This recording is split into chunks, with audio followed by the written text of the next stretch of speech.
अध्यक्ष महोदय, मैं इस प्रस्ताव को आपके समक्ष रखता हूं और आपकी अनुमति की अपेक्षा करता हूं कि मैं अपना वक्तव्य रखूं। अध्यक्ष महोदय, मैं सबसे पहले आपका आभार प्रकट करता हूं कि आपने इंडिया अलायंस के इस अविश्वास प्रस्ताव को आपने स्वीकार किया।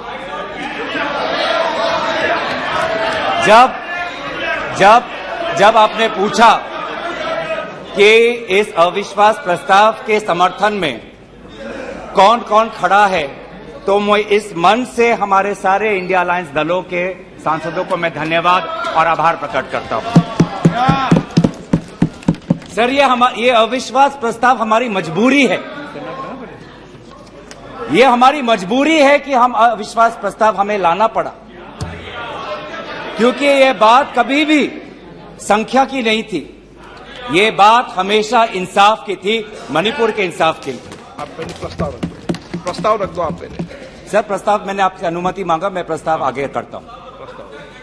मैंने शुरुआत में उनकी अनुमति मांगी। मैं ये इंसाफ मणिपुर की है, मणिपुर के लिए है। इंसाफ है। मैं पढ़ूं महोदय, मैं निम्नलिखित प्रस्ताव पेश करता हूं कि ये सभा मंत्री परिषद में विश्वास का भाव व्यक्त करती है। सर, अध्यक्ष महोदय, ये अविश्वास प्रस्ताव मणिपुर के लिए हम लाए हैं, इंडिया अलायंस, क्योंकि मणिपुर आज इंसाफ मांगता है। मणिपुर का युवा इंसाफ मांगता है, मणिपुर की बेटी इंसाफ मांगती है, मणिपुर के किसान इंसाफ मांगते हैं, मणिपुर के छात्र इंसाफ मांगते हैं। और मार्टिन लूथर किंग ने कहा है कि अगर कहीं भी नाइंसाफी हो तो वो हर जगह के लिए इंसाफ का खतरा बन सकता है। Injustice anywhere is a threat to justice everywhere. तो ये जो घटनाएं मणिपुर में हो रही है, इसको ये हम ना समझे कि उत्तर पूर्वांचल के किसी कोने में हो रहा है, ये भारत में हो रहा है। सर, अगर मणिपुर जल रहा है तो भारत जल रहा है। अगर मणिपुर में आग लगी है तो भारत में आग लगी है। अगर मणिपुर विभाजित हुआ है तो भारत विभाजित हुआ है। तो आज हम सिर्फ मणिपुर की बात नहीं कर रहे, हम भारत की बात कर रहे हैं। सर, हमारी मांग स्पष्ट थी कि देश के मुखिया होने के नाते प्रधानमंत्री सदन में आए, अपनी बात रखे, अपनी संवेदना प्रकट करे और उस पर सारे पार्टी समर्थन दे और मणिपुर को एक संदेश जाए कि इस दुख की घड़ी में पूरा सदन मणिपुर के साथ है, हम मणिपुर में शांति चाहते हैं। यह हमारी अपेक्षा थी। लेकिन अफसोस की बात है कि ऐसा नहीं हुआ। प्रधानमंत्री महोदय ने एक मौन व्रत लिया कि सदन में ना लोकसभा में कुछ बोलेंगे, ना राज्यसभा में कुछ बोलेंगे। और इसीलिए अध्यक्ष महोदय, ये नौबत आनी पड़ी कि हम अविश्वास प्रस्ताव के द्वारा प्रधानमंत्री मोदी जी का मौन व्रत हम तोड़ना चाहते हैं। सर, साफ साफ 3 सवाल है प्रधानमंत्री महोदय से। सवाल पहला कि आज तक वो मणिपुर क्यों नहीं गए? राहुल जी गए, इंडिया अलायंस के विभिन्न पार्टीज गए, गृह मंत्री जी गए, एमओएस होम गए, पर देश के मुखिया होने के नाते प्रधानमंत्री मोदी जी क्यों नहीं गए? यह है सवाल पहला। सवाल दूसरा कि लगभग 80 दिन क्यों लगे प्रधानमंत्री मोदी जी को मणिपुर पे कुछ बोलने के लिए, और जब बोले तो सिर्फ 30 सेकंड के लिए बोले, और उसके पश्चात आज तक भी प्रधानमंत्री मोदी जी की तरफ से ना कोई संवेदना का शब्द, ना कोई शांति की याचना। मंत्री मंडल बोल रहे हैं कि हम बोलेंगे। आप बोलें, आपको किसी ने नहीं रोका।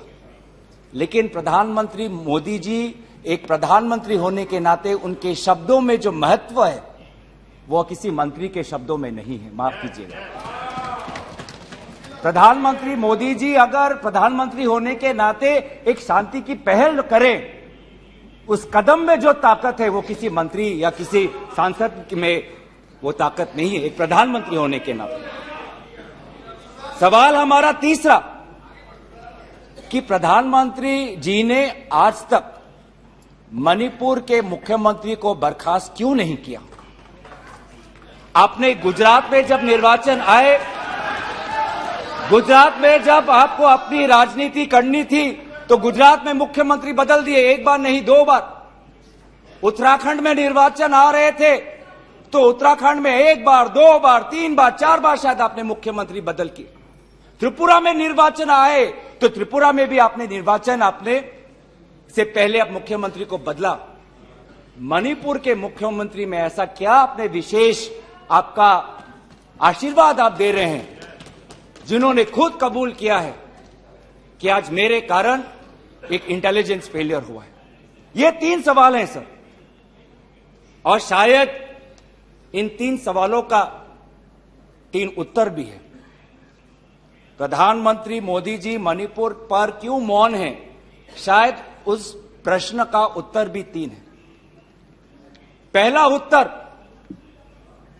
कि प्रधानमंत्री मोदी जी को कबूल करना पड़ेगा कि उनकी डबल इंजन की सरकार, उनकी सरकार मणिपुर में व्यर्थ हो गई है, विफल हो चुकी है। इसीलिए आज मणिपुर में 150 लोग मरे, लगभग 5000 घर जलाए गए, लगभग 60,000 लोगों आज शिविर में हैं, लगभग 6500 एफआईआर है। और मुख्यमंत्री, प्रदेश के मुख्यमंत्री होने के नाते जो एक संवाद का वातावरण बनाना चाहिए था, जो एक शांति, अमन और सद्भावना का एक वातावरण जो बनाना चाहिए था, आज उन्होंने सिर्फ मई महीने से नहीं, पिछले 2-3 सालों से ऐसे कुछ भड़काऊ उन्होंने कदम लिए हैं जो आज समाज के बीच में तनाव पैदा हो गया है। आज हम मणिपुर गए हैं, क्या मणिपुर में यह सबसे पहला हिंसा हुआ है? नहीं।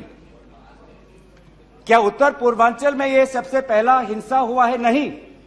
इससे पहले भी हुए हैं, मणिपुर में भी हुए हैं। मैं खुद उत्तर पूर्वांचल का हूं, मैं खुद जिम्मेवारी से कहता हूं कि हुए हैं, लेकिन पहली बार, अरे आप में से तो कोई गया भी नहीं, आप क्या जानेंगे? पहले जाओ और फिर हमें परामर्श दो, पहले आप लोग जाओ।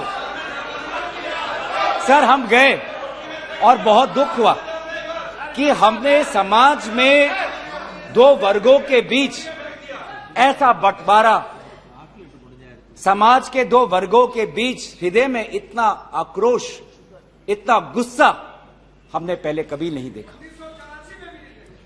हमने पहले कभी भी नहीं देखा कि आज समाज का एक वर्ग दूसरे के प्रति बदले की भाषा का प्रयोग कर रहा है। हमने कभी भी नहीं देखा कि एक प्रदेश में एक ऐसी लकीर खींच दी गई है कि पहाड़ पे एक वर्ग के लोग रहते हैं और वैली में एक वर्ग के लोग रहते हैं। अफसोस की बात है सर कि जो सरकार एक इंडिया की बात करती है, आज उन्होंने 2 मणिपुर आपने बना दिए हैं।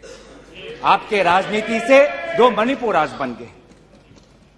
मैं मणिपुर के मुख्यमंत्री को, इस सदन से पूर्व प्रधानमंत्री वाजपेयी जी की राजधर्मों को याद करने के लिए सलाह दूंगा, जिन्होंने कहा कि राजा के लिए, शासक के लिए प्रजा में भेद नहीं हो सकता, ना जन्म के आधार पर, ना जाति के आधार पर, ना समुदाय के आधार पर।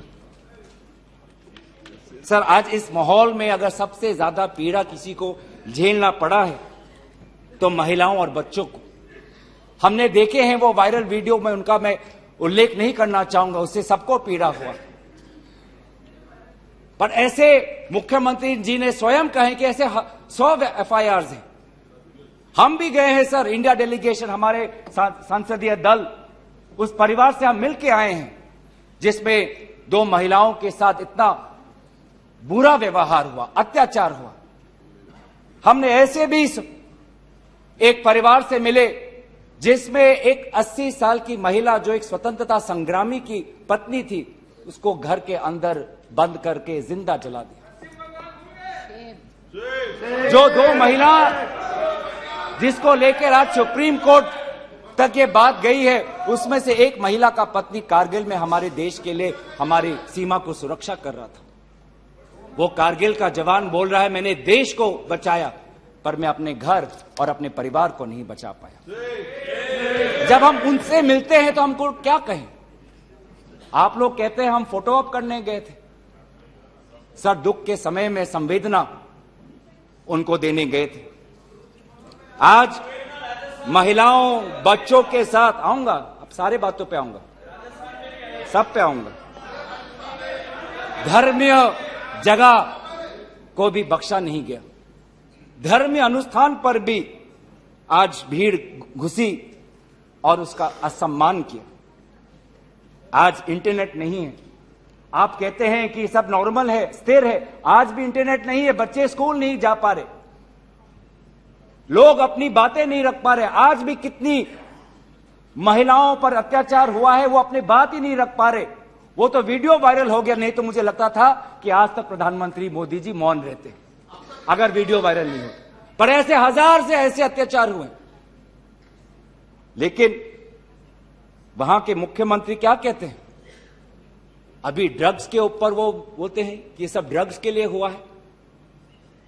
अध्यक्ष महोदय, बहुत गंभीर पूर्वक मैं ये बात अपने आपके समक्ष सदन में रख रहा हूं कि मणिपुर के मुख्यमंत्री के कार्यालय से जब एक ड्रग माफिया के बड़े नेता को वहां की पुलिस ने पकड़ा तो मुख्यमंत्री के दफ्तर से फोन गया कि उस ड्रग के माफिया को बचाओ, रिहा करो। और वो ड्रग का माफिया कौन था? वो ड्रग का माफिया आप ही की दल के ऑटोनोमस डिस्ट्रिक्ट काउंसिल के चेयरमैन थे, जो वहां पे जब इटोचा सिंह को पकड़ा गया, लोयांग नांगबंग इटोचा, जब इस व्यक्ति को पकड़ा गया तो मुख्यमंत्री के दफ्तर से फोन गया कि इसको रिहा करो। और ये इटोचा कौन है? वहीं के राज्य सरकार के पीएचई मिनिस्टर सुशील द्रो के भाई हैं। आज ये इन सरकार राज्य में ड्रग्स की बात करते हैं, ड्रग्स के साथ मुख्यमंत्री महोदय के दफ्तर का ताल्लुकात है। ये बात मैं नहीं कर रहा, वो पुलिस अफसर जिनको इनकी राज्य सरकार ने मेडल दिया, वो आज वो बात कर रही है कि ये सरकार ने मुझे मेडल दिया और यही सरकार मुझे ड्रग्स से जुड़े हुए इनके दल के नेताओं को छोड़ने के लिए कह रही है। उन्होंने अपना मेडल वापस कर दिया राज्य सरकार। पॉपी फार्मिंग की बात करते हैं। आज आपका ही narcotics and affairs of border NAB ये कहता है the scale of poppy plantation in Manipur has spread across 15,400 acres of land in the hills between 2017 and 2023। 2017 में आपकी सरकार आई थी।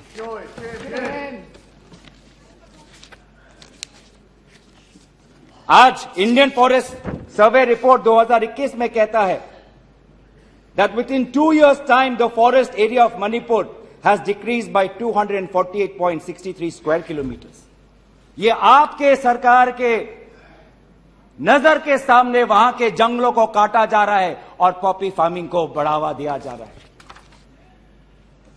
गृह मंत्री ड्रग्स को लेकर बार बार वक्तव्य देते हैं, लेकिन गृह मंत्री महोदय आपको भी पता है कि पिछले 5-6 सालों में ड्रग्स की ये समस्या कमी नहीं, थमी नहीं, बढ़ती जा रही है। लगभग 2017 में NCRB का डेटा है 1113 केसेस, 2021 में 3611। तो ड्रग्स की समस्या आज बढ़ती जा रही है। तो कहीं ना कहीं प्रधानमंत्री जी चाहते हैं कि वो मौन रहे ताकि उनकी राज्य सरकार की छवि धूमिल ना हो, क्योंकि उनको छवि से लगाव है। चाहे लोगों पे अत्याचार हो, ड्रग्स की समस्या बढ़ी हो, ये उनके लिए महत्व नहीं रखता। पर जैसे कि मैंने कहा कि उनके मौन रहने का कारण 3 है, अभी तो मैंने सिर्फ एक कारण का उजागर किया। और दूसरा कारण यह है, और बहुत मैं सम्मानपूर्वक ये बात कहना चाहता हूं, दूसरा कारण प्रधानमंत्री मोदी जी का मौन रहने का यह है कि आज भारत केंद्र सरकार का गृह विभाग और राष्ट्रीय सुरक्षा सलाहकार आज विफल हुए हैं। क्या हो रहा मणिपुर में? 5000 से ज्यादा हथियार आज लोगों के हाथों में है। लगभग 35 पुलिस स्टेशन में भीड़ वहां जाकर वहां से हथियार अपने साथ ले जाते हैं। कभी आप जितने भी राज्यों का आपने जो उजागर किया है, कभी ऐसी स्थिति देखी है कि 2 महीनों में एक भीड़ पुलिस थाने में जाकर, पुलिस ट्रेनिंग कॉलेज में जाकर वहां पे जो हथियार है वो लेके जाती है? क्या क्या हथियार ले गए हैं? क्या क्या हथियार लूट के ले गए हैं? INSAS rifle, AK-47, light LMG light machine gun, self loading rifle, SMC, mortar, grenade, bullet proof jacket, 6 lakh ammunition, 6 lakh गोलियां आज लोगों के बीच में है। कि यह राष्ट्रीय सुरक्षा का मामला नहीं है? कहां है राष्ट्रीय सुरक्षा सलाहकार? ये जो बंदूक है, ये जो गोलियां हैं, किस पर चलाएंगे? ये गोलियां हमारे भारतीय सेना के नौजवानों पे चलाएंगे। ये गोलियां मणिपुर के पुलिस पर चलाए जाएंगे। ये गोलियां मणिपुर के निहत्थे लोगों पर बरसाए जाएंगे। क्या क्या आपने आज ये जो हथियार है सिर्फ मणिपुर तक सीमित नहीं रहेंगे सर। लगभग ये जो 6 लाख एम्यूनेशन है, गोला बारूद है, AK-47, ये तो युद्ध के हथियार है, ये युद्ध के अस्त्र है। ये सिर्फ मणिपुर तक नहीं सीमित रहेंगे, ये आज उत्तर पूर्वांचल में भारत के अलग अलग जगह में ये हथियार जाएंगे और भारत के समाज को आज अशांति का वातावरण बनाएंगे। तो क्या कर रहे हैं आप? आज दुख की बात है कि अभी मुख्यमंत्री पहले तो समाज पर दोष ठहरा रहे थे, अब मुख्यमंत्री, मणिपुर के मुख्यमंत्री केंद्र सरकार और असम राइफल्स पे आज निशाना साध रहे हैं। आज ही हमें सुनने में मिला कि असम राइफल्स, जिसको जिम्मेवारी दी गई है देश को, लोगों को बचाने के लिए, उनको हटाया जा रहा है। मुख्यमंत्री के घर के जो विधायक हैं, मैं उनका नाम नहीं लूंगा, वो पूछते हैं कि इतने हथियार कहां से आए? क्या कर रही है केंद्रीय शासित सुरक्षा दल? ये असम राइफल्स किसके अनुसार काम करता है? ये असम राइफल्स गृह विभाग के मंत्रालय से इनको निर्देश दिया जाता है। तो एक ऐसी व्यवस्था बन गई है मणिपुर में कि मणिपुर के पुलिस आज असम राइफल्स के जवान पर उंगली उठा रहे हैं, असम राइफल्स के जवान आज मणिपुर के पुलिस पर उंगली उठा रही है। ये बना है 21वीं सदी के भारत में। ऐसे हम समाधान कर रहे हैं पिछले 3 महीनों से। आज सुप्रीम कोर्ट ने जो जांच कमेटी बैठाई, उससे साफ साफ साबित होता है कि सुप्रीम कोर्ट ने भी आज केंद्र सरकार और राज्य सरकार के जो काम है उसको स्वीकार नहीं किया है। आज इसीलिए कमेटी बैठाई गई है। मैं पूछना चाहूंगा कि गृह मंत्री, आपने एक 51 मेंबर्स का कमेटी बैठाया, कितने बार वो कमेटी बैठी? आप 3 दिन थे, आप वहां पे गए, 51 आपने एक पीस कमेटी बैठाई, अच्छी बात है, लेकिन वो कमेटी आज तक असफल रही। गृह मंत्री ने कहा कि मैं 15 दिन बाद में आऊंगा, पर गृह मंत्री 15 दिन हो गए हैं पर मणिपुर में दिखाई नहीं दिए। जब एक suspended insurgency group UKLF, United Kuki Liberation Front का चेयरमैन SS हाउकिप लीगल बयान में, एफिडेविट में यह बात कहता है कि भाजपा ने 2017 और 2019 के निर्वाचन में एक उग्रपंथी संगठन का उन्होंने सहयोग लिया, एक लीगल एफिडेविट में यह बात लिखा है। यह है इनका राष्ट्रवाद, यह है इनका राष्ट्रवाद, जो राष्ट्रवाद देश की अखंडता को आज सत्य के दांव पे आज भूल चुका है। ये राष्ट्रवाद है कि जो आज देश की अखंडता के साथ खिलवाड़ कर रहा है। आज उत्तर पूर्वांचल में आपके बड़े बड़े जो भी बातें हैं सारे अभी तक नाकाम रहे। एनआरसी की बात करते हैं, आज तक एनआरसी असम में लागू नहीं हुआ। सीएए की बात करते हैं, ऐसा एक माहौल वहां पे हुआ कि पूर्व जापान के प्रधानमंत्री असम नहीं जा पाए। नागा पीस फ्रेमवर्क 8 साल हो गए, अभी तक हमने नहीं देखा कि ये नागा पीस फ्रेमवर्क में हुआ क्या है। गृह मंत्री आज नागा विधायक से अलग से मिलते हैं, मणिपुर के से आए हुए कुकी विधायक से अलग से मिलते हैं। क्यों नहीं आप सबको एक साथ मिलकर बुलाएं और शांति की अपेक्षा करें? ये अलग अलग मीटिंग क्यों? ऐसे उत्तर पूर्वांचल की समस्या नहीं सुलझेगी कि अगर आप समाज, जाति, धर्म के आधार पर बंटवारा करें। आपको साथ में लेना पड़ेगा। पहली बार हम ये देख रहे हैं कि 2 उत्तर पूर्वांचल के राज्य असम और मिजोरम के पुलिस अफसर एक दूसरे पे गोली चला रहे। ये आपकी राष्ट्रीय सुरक्षा की नीति है। इसी बात का उजागर राहुल गांधी जी ने इस सदन में किया था जब उन्होंने आपको चेतावनी दी थी कि आप उत्तर पूर्वांचल के साथ खिलवाड़ कर रहे हो। उत्तर पूर्वांचल हमारे देश का हिस्सा है, इन्होंने कहा था। आज जो तीसरा कारण मैं आना चाहता हूं जिसके कारण प्रधानमंत्री मोदी जी मौन है। पहला, उनकी राज्य सरकार विफल थी। दूसरा, उनका गृह विभाग और राष्ट्रीय सुरक्षा सलाहकार विफल रहे।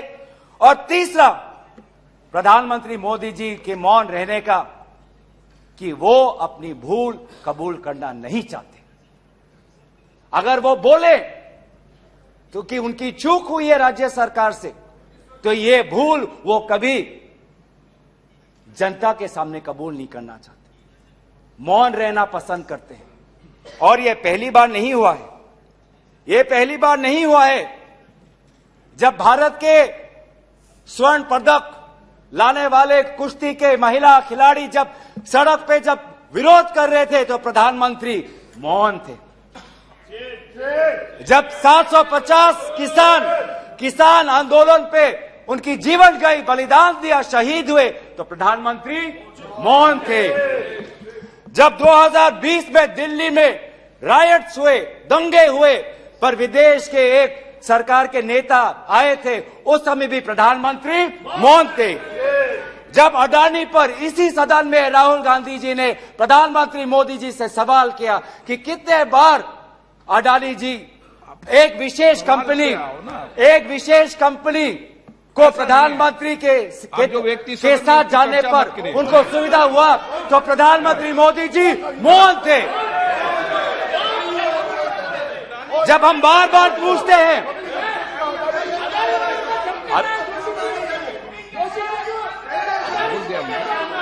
सर बड़ी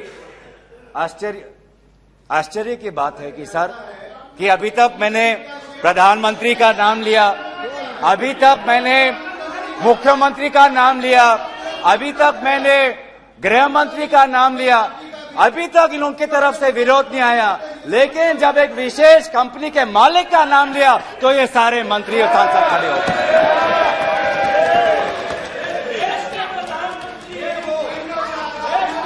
किसकी सरकार है सर? ये किसकी सरकार है? जब चीन पर हमने सवाल किया, चीन पर आप पूछे, मैं चीन पर आता हूं। जब चीन पर हमने सवाल किया कि चीन हमारे सीमा के अंदर कितने किलोमीटर पर है, तो प्रधानमंत्री मोदी जी मौन रहे। प्रधानमंत्री मोदी जी ने G20 के बाली समिट में प्रेसिडेंट शी जिनपिंग के साथ क्या बातचीत की, उनके विदेश मंत्रालय ने इसको छुपाने की कोशिश की। लेकिन जब चीन के विदेश मंत्रालय से बात आई तो भारत सरकार के विदेश मंत्रालय ने खुद कबूल किया कि हां, हमने ये बात छुपाई थी कि बहुत संवेदनशील बातें प्रधानमंत्री मोदी जी ने शी जिनपिंग के साथ बाली में किया। हम पूछना चाहते कि क्या बातें की आपने, क्या समझौता हुआ, क्या बताएंगे? विदेश मंत्री ने कुछ दिन पहले हम सबके समक्ष एक स्टेटमेंट रखा, पर उस स्टेटमेंट पर भी बाली में प्रधानमंत्री मोदी जी और प्रेसिडेंट राष्ट्रपति शी जिनपिंग के बीच में क्या बात हुई, इन्होंने उजागर नहीं किया। आप चीन की बात करते हैं, आप चीन की बात करते हैं, तो प्रधानमंत्री मोदी जी जब जम्मू कश्मीर के पूर्व राज्यपाल ने कहा कि उन्होंने प्रधानमंत्री को फोन किया था, तो पूर्व ये राज्यपाल ने क्या कहा कि उनको चुप रहने का सलाह उनको मिला। प्रधानमंत्री मोदी जी मौन रहे। जब पूर्व एक राज्यपाल ने कहा कि हमने सुरक्षा मांगी थी हमारे पुलवामा के जवानों के लिए, लेकिन हमको कोई सुरक्षा नहीं मिली, जब ऐसा गंभीर बात एक पूर्व राज्यपाल, आपकी ही चुनी हुई राज्यपाल ने रखा, तो प्रधानमंत्री मोदी जी मौन रहे।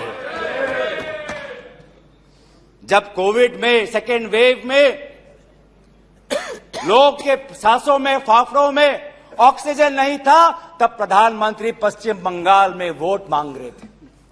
जब मणिपुर में महिलाओं पर अत्याचार हो रहा था, तो प्रधानमंत्री जी कर्नाटक में वोट मांग रहे थे। ये कैसा राष्ट्रवाद है?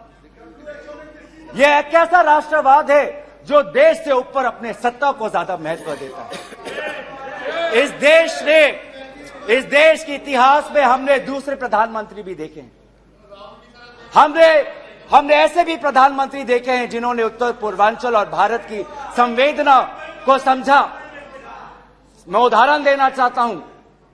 जब असम में हमारा असम अकॉर्ड हुआ 1985 में, तो असम में हमारी कांग्रेस की सरकार थी, लेकिन शांति के पहल के लिए उस समय के पूर्व प्रधानमंत्री राजीव गांधी जी ने कहा कि कांग्रेस की सरकार बर्खास्त होनी चाहिए, हम एक निर्वाचन लाना चाहते हैं ताकि शांति आगे बढ़े। ये हमारा राष्ट्रवाद है कि दल से ऊपर हमारा देश, ये हमारा राष्ट्रवाद है। जब मीजो अकॉर्ड हुआ, सुन लीजिए, सुनने का धैर्य रखिए। जब मीजो अकॉर्ड हुआ 1986 में, तो मिजोरम में हमारी सरकार थी, लेकिन राजीव गांधी जी ने लालडेंगा जी के साथ समझौता करके मीजो अकॉर्ड उन्होंने स्थापना किया 1986 में, और वहां के पूर्व लालडेंगा जी मिजोरम के इंटरिम गवर्नमेंट के मुख्यमंत्री बने। और निर्वाचन यह है कि हमें सत्ता नहीं, हमें शांति चाहिए उत्तर पूर्वांचल में। अगर सत्ता खोनी पड़ी, दल का बलिदान देना पड़ा, तो उत्तर पूर्वांचल और देश की अखंडता के लिए हम वो बलिदान देने के लिए तैयार हैं। सोनिया जी को याद होगा, जब मीजो अकॉर्ड हुआ उसके अगले ही दिन राजीव गांधी जी और सोनिया जी मिजोरम गए थे, आइजवाल गए थे, और जगह जगह पर लोगों ने इन दोनों का स्वागत किया और उन्होंने कहा, स्वागत राजीव गांधी जी, वेलकम राजीव गांधी जी, आप शांति के प्रतीक हो। ऐसा पहल प्रधानमंत्री मोदी जी मणिपुर में क्यों नहीं करते? हम उनका समर्थन करेंगे, हम उनका समर्थन करेंगे। इस सदन में जब 2012 में असम में कोकराझार में जब हिंसा हुआ, तो इस सदन में, लोकसभा में, राज्यसभा में प्रधानमंत्री, हमारे पहले प्रधानमंत्री डॉक्टर मनमोहन सिंह जी ने इस सदन में उन्होंने बात रखी। जब कोकराझार में जब हिंसा हुआ, तो उसके 7 दिन बाद प्रधानमंत्री मनमोहन सिंह जी वहां पर गए और उन्होंने कहा, क्या कहा? उन्होंने कहा असम में जाकर, we are one people, we are one nation, we must live together as such, we must restore peace and calm throughout the area. ऐसी बातें प्रधानमंत्री मोदी जी क्यों नहीं करते? चलिए मेरे दल का नहीं, मैं आपके दल का उदाहरण देता हूं। जब 2002 में गुजरात में जब दंगे हुए, तो उस समय के प्रधानमंत्री वाजपेयी जी गुजरात गए थे, शाह आलम के वो रेफ्यूजी कैंप में गए थे। तो सीधा सीधा सर, मैं प्रधानमंत्री जी से 3 में हमारी याचना है। 3 हमारी याचना है। याचना 1 कि वो सदन में आकर अपनी बात रखे, लोकसभा में आए और राज्यसभा में भी जाएं, लोकसभा में भी आए और राज्यसभा में भी जाए। हमारी याचना दूसरा कि वो मणिपुर जाए और पूरे पार्टी को लेके जाए। ये बात हमने सदन के प्रारंभ होने से भी पहले कहा था कि अगर प्रधानमंत्री पूरा मणिपुर को में एक ऑल पार्टी डेलीगेशन लेके जाएंगे तो हम सब उसमें शामिल होंगे। और हमारा तीसरा ये याचना है कि मणिपुर के विभिन्न समाज सेवक संगठनों को बुलाकर एक मीटिंग करिए, शांति का एक पहल रखिए। लेकिन प्रधानमंत्री क्या कर रहे हैं? प्रधानमंत्री आज इंडिया अलायंस को बदनाम करने में तुले हैं, देश के नाम को आज बदनाम करने में तुले हैं। अफसोस की बात है, अफसोस की बात है, जब आप पॉपुलर फ्रंट ऑफ इंडिया की बात करते हैं, इंडिया मुजाहिदीन की बात करते हैं, ईस्ट इंडिया कंपनी की बात करते हैं, तो हम इंडियन इंस्टीट्यूट ऑफ टेक्नोलॉजी की बात करते हैं, हम इंडियन स्पेस रिसर्च ऑर्गेनाइजेशन की बात करते हैं, हम इंडियन पुलिस फोर्स की बात करते हैं, हम इंडियन एयरफोर्स की बात करते हैं। आप जब इंडिया को बदनाम करते हैं तो हमें तो भारत का तिरंगा दिखता है, जहां पे गेरुआ है, सफेद है, हरा है और बीच में अशोका चक्र है। आज नफरत एक हथियार बन चुका है, नफरत एक हथियार बन चुका है वोट जीतने के लिए। वो चाहे मणिपुर में हो, वो चाहे हरियाणा में हो, वो चाहे कर्नाटक में हो, वो चाहे मध्य प्रदेश में हो। आप जितना भी नफरत फैलाएं, आप जितना भी नफरत फैलाएं, हमने राहुल जी के नेतृत्व में भारत जोड़ो यात्रा किया है। आपके नफरत के बाजार में हम जगह जगह पे मोहब्बत का दुकान खोलेंगे। हम संविधान की सुरक्षा करेंगे। Our constitution that talks about equality, liberty, justice, fraternity, हम इस संविधान के आदर्शों की हम सुरक्षा करेंगे। आप पूंजीपतियों का विकास चाहते हैं, सबका विकास कहते हैं, लेकिन करते हैं पूंजीपतियों का विकास, और वो भी सिर्फ 6 पूंजीपतियों का। आज भारत में एक ऐसा हमने व्यवस्था देखा है कि 6 कंपनियों के पास आज 25% पोर्ट है, 45% सीमेंट प्रोडक्शन है, 33% स्टील प्रोडक्शन है, 60% टेलीकॉम प्रोडक्शन है, 45% कोल प्रोडक्शन है। यह है आपका विकास का मॉडल, यह है आपका विकास का मॉडल। मैं उस कंपनी का नाम नहीं लूंगा जिससे आप उत्तेजित हो जाते हैं, लेकिन दूसरे कंपनी को तो नाम ले सकता हूं। ये कैसा प्रक्रिया है सर? ये कैसा कॉम्पिटेटिव इकोनॉमी बना रहे हैं? जब अप्रैल 2030 में श्री सीमेंट संघी इंडस्ट्रीज को खरीदना चाहता है, तो जून में ही श्री सीमेंट पर आईटी का डिपार्टमेंट का रेड होता है, और जुलाई 2023 में श्री सीमेंट एक्विजिशन से बाहर निकलता है, और अगस्त में अडानी का अंबुजा सीमेंट संघी इंडस्ट्री का। ये इकोनॉमी बना रहे हैं, ऐसा इकोनॉमी आप बनाएंगे? हम चाहते हैं पूंजीपतियों का विकास नहीं, हम चाहते हैं कि किसान का विकास हो जिससे राहुल जी मिले हैं। हम चाहते हैं वो मैकेनिक का विकास हो जिससे राहुल जी मिले हैं। हम चाहते हैं वो फैक्ट्री वर्कर का विकास हो जिससे हमारे पास आते हैं वो स्मॉल बिजनेस, वो ट्रेडर्स जो हमारे पास आते हैं, हम उनका विकास चाहते हैं। आप गरीबों की बात करते हैं, आपने गरीबों के साथ विश्वासघात किया है।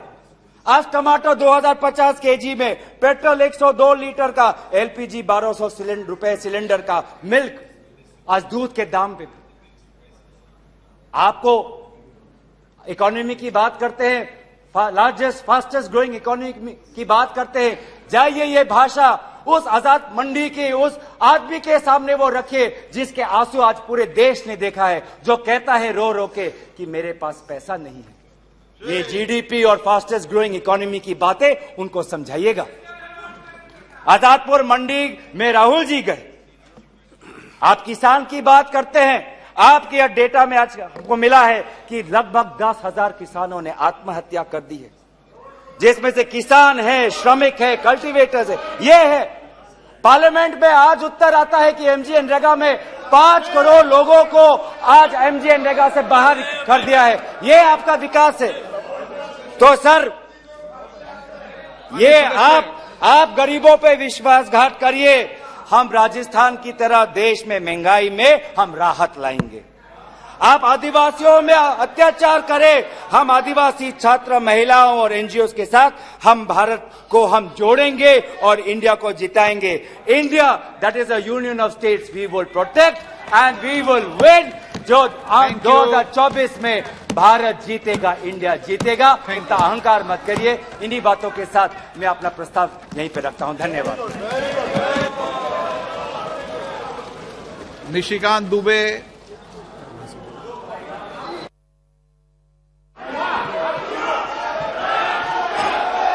सर आपकी इजाजत हो तो मैं यहां से बोलना चाहता हूं सर।